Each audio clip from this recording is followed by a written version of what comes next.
आजपासून महाराष्ट्रातल्या शेतकऱ्याला अंदाज देणार आहे. राज्यात सांगायचं झालं तर तुम्हाला सांगतो, मी देखील आज माझी 9 तारखेला आज मी पेरणी चालू केली. कारण की तिथं ना इतका पाऊस पडलेला आहे, गुडघ्या इतकी ओल आहे. पण त्या ठिकाणी ना आज जर नाही पेरणी केली, पाऊस पडल्याच्या नंतर तिथं पेरताच येत नाही. म्हणून वगळीची रानं आम्ही आजपासून पेरायला सुरुवात केली. राज्यातल्या सर्व शेतकऱ्याला सांगू इच्छितो की राज्यामध्ये आज 9 जून 10 आणि 11च्या दरम्यान राज्यामध्ये म्हणजे दक्षिण महाराष्ट्राकडे पाऊस पडणार आहे. म्हणून हा अंदाज लक्षात घ्यायचा. पण राज्यात सांगायचं झालं तर म्हणजे सर्व राज्यात सांगायचं झालं तर 11 जून पासून म्हणजे 11 जून 12 13च्या नंतर राज्यातला पाऊस वाढत जाणार आहे. म्हणून ह्या राज्यातल्या सर्व शेतकऱ्यांना लक्षात घ्यायचं. पूर्व विदर्भ पश्चिम विदर्भातल्या शेतकऱ्याला सांगू इच्छितो की तुमच्या भागाकडे म्हणजे 11च्या नंतर पाऊस 12-13 जूनच्या नंतर तुमच्याकडे पाऊस येणार आहे. म्हणून तुम्ही तुमचा पेरणीचा निर्णय घ्यावा.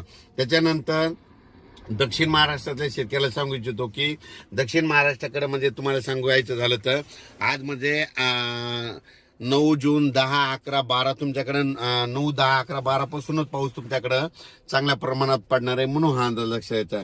पण राज्यातल्या सर्व शेतकऱ्याला सांगू इच्छितो की त्याच्यानंतर मराठवाड्यातल्या शेतकऱ्याला सांगू इच्छितो की आपल्या म्हणजे मराठवाड्यामध्ये म्हणजे आज आहे 9 जूनला आज तुरळक ठिकाणी थोड्या फार म्हणजे नांदेड लातूर धाराशिवकडे पाऊस पडणार आहे. 10 जूनला नांदेड लातूर धाराशिवकडे पाऊस पडणार आहे. त्याच्यानंतर 11 जूनला मराठवाड्याकडे चांगला पाऊस वाढत जाणार आहे. म्हणून हा मराठवाड्यातल्या शेतकऱ्यांना लक्षात घ्यायचा. म्हणजे मराठवाड्याकडे 11 जून पासून ते 20 जून दरम्यान चांगला पाऊस पडणार आहे. म्हणून मराठवाड्यातल्या सर्व शेतकऱ्यांनी हा अंदाज लक्षात घ्यायचा. दररोज भाग बदलत मराठवाड्याकडे पाऊस पडणार आहे, मराठवाड्यामध्ये पडणार आहे. म्हणून हे लक्षात घ्यायचं. पण काय होणार आहे, दररोज वेगवेगळ्या भागात पाऊस पडणार आहे आणि संपूर्ण मराठवाड्याच्या शेतकऱ्याची पेरणी देखील जूनच्या शेवटपर्यंत होऊन जाणार आहे. म्हणून हे अंदाज लक्षात घ्यायचा. त्याच्यानंतर उत्तर महाराष्ट्रातल्या शेतकऱ्याला सांगू इच्छितो की तुमच्याकडं म्हणजे 12 जूनच्या नंतर म्हणजे 12 जून 13 पासून ते 20 जून पर्यंत दररोज वेगवेगळ्या भागात पाऊस पडणार आहे. म्हणून उत्तर महाराष्ट्रातल्या शेतकऱ्यांनी हा अंदाज लक्षात घ्यायचा.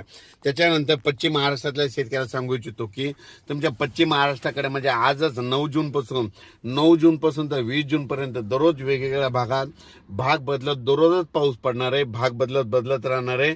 म्हणून हा अंदाज लक्षात घ्यायचा. जमिनीमध्ये जशी ओल असेल तशी तुम्ही पेरणीची तयारी करायची. त्याच्यानंतर पूर्व विदर्भ पश्चिम विदर्भाला परत एक सांगतो की त्या शेतकऱ्याचे बरेच फोन येतात